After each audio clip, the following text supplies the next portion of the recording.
Tejashwi Yadav paper leak और प्रदर्शनकारी छात्रों पर लाठीचार्ज जैसे मुद्दों को लेकर लोक भवन मार्च निकालने वाले हैं।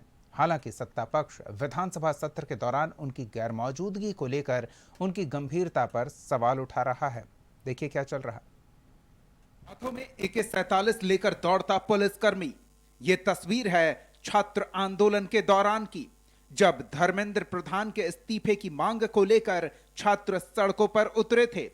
धर्मेंद्र प्रधान का इस्तीफा हो गया, लेकिन न ये तस्वीर भूली और ना ही जहानाबाद की वो तस्वीर जहां डीएम आवास पर पथराव कर रहे छात्रों को भगाने के लिए ताबड़तोड़ फायरिंग की गई।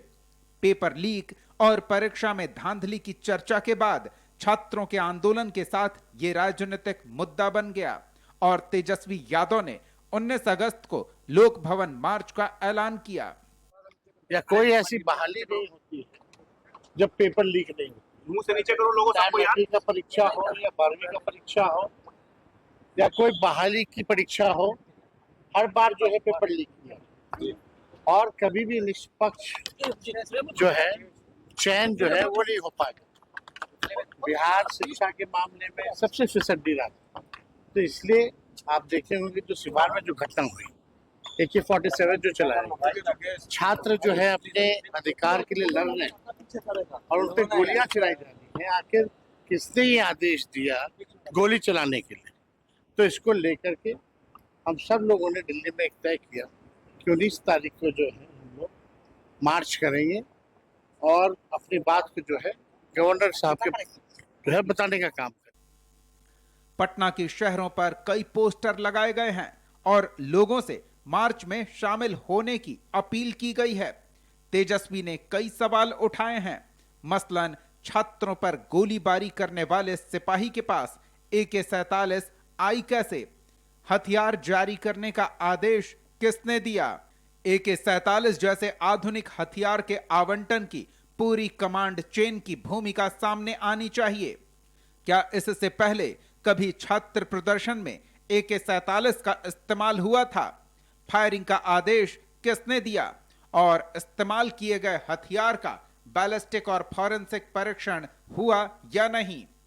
AK-47 से फायरिंग का मामला सुप्रीम कोर्ट भी पहुंचा, जिस पर बिहार सरकार ने जवाब दिया कि आंदोलन के बीच एक कांस्टेबल भीड़ के बीच फंस गया था, जिसके बाद उसने हवा में 4 राउंड फायर किया।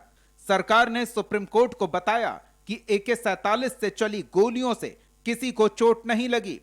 फायरिंग के बाद कांस्टेबल को निलंबित कर दिया गया। उसके खिलाफ विभागीय कार्रवाई भी शुरू कर दी गई है। सरकार ने हलफनामे में कहा कि AK-47 प्लाटून स्तर का हथियार है। इसका इस्तेमाल सामान्य कानून व्यवस्था की स्थिति में नहीं होना चाहिए। ऐसे में सत्ता पक्ष तेजस्वी यादव की गंभीरता पर सवाल उठा रहा है। छात्रों की जीत हुई, बधाई। सरकार ने रद्द की परीक्षा, लेकिन जब तक जो लोग संगठित छात्रों के भविष्य के साथ खिलवाड़ कर रहे हैं, जब तक उनको नहीं पकड़ा जाएगा, जब तक उद्भेदन नहीं होगा, इसके लिए CBI इंक्वायरी अति आवश्यक है। लगातार 25 दिन तक छात्र भूख हड़ताल पर थे, तब जाकर परीक्षा को कैंसिल किया गया, लेकिन CBI इंक्वायरी तो होनी ही चाहिए। और उंगली उठ रही है झारखंड के माननीय मुख्यमंत्री के आवास से, तो जरूर इसकी CBI इंक्वायरी होनी चाहिए। तभी जो है जो छात्रों के भविष्य के साथ लगातार खिलवाड़ हो रहा है, तभी दूध का दूध और पानी का पानी हो। माननीय तेजस्वी यादव, भगवान इंद्र का कृपा न हो जाए, चूंकि वर्षा होगा या अत्यधिक तपिश होगी, तो तेजस्वी यादव सड़कों पर निकलेंगे और पैदल मार्च करेंगे, यह हमको संभव प्रतीत नहीं होता है। 15 अगस्त को कहाँ थे नेताजी? देश जब आज़ादी का अपने पुरखों का जश्न, पुरखों के प्रति सम्मान व्यक्त कर रहा था, तिरंगा के प्रति सम्मान व्यक्त कर रहा था, तो प्रदेश कार्यालय में आप उपलब्ध नहीं, आपके सरकारी आवास में आप नहीं उपलब्ध, दिल्ली स्थित कार्यालय में आप थे कि नहीं थे मुझे नहीं जानकारी, क्योंकि सोशल मीडिया में मैंने देखा नहीं।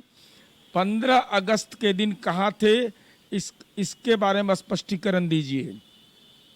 जनता यह जानना चाहती है कि आज़ादी के दिन भी आप राजनीति में सक्रिय होने के बावजूद अपने सरकारी आवास में आपने झंडा तक नहीं फहराया।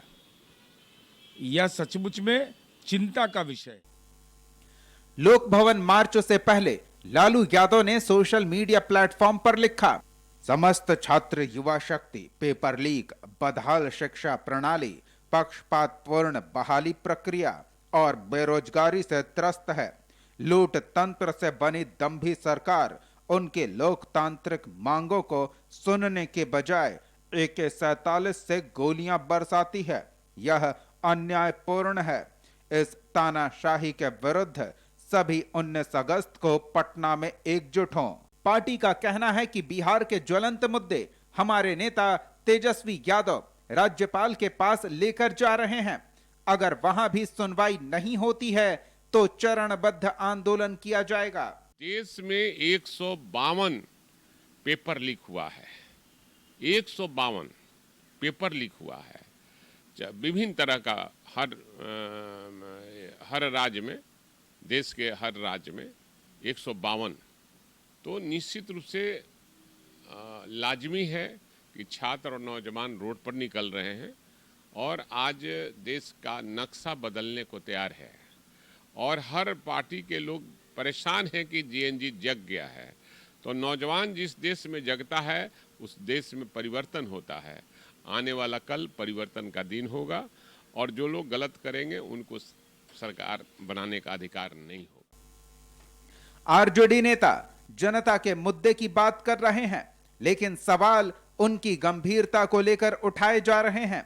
दरअसल विधानसभा के पूरे मॉनसून सत्र के दौरान तेजस्वी यादव सदन में मौजूद नहीं थे।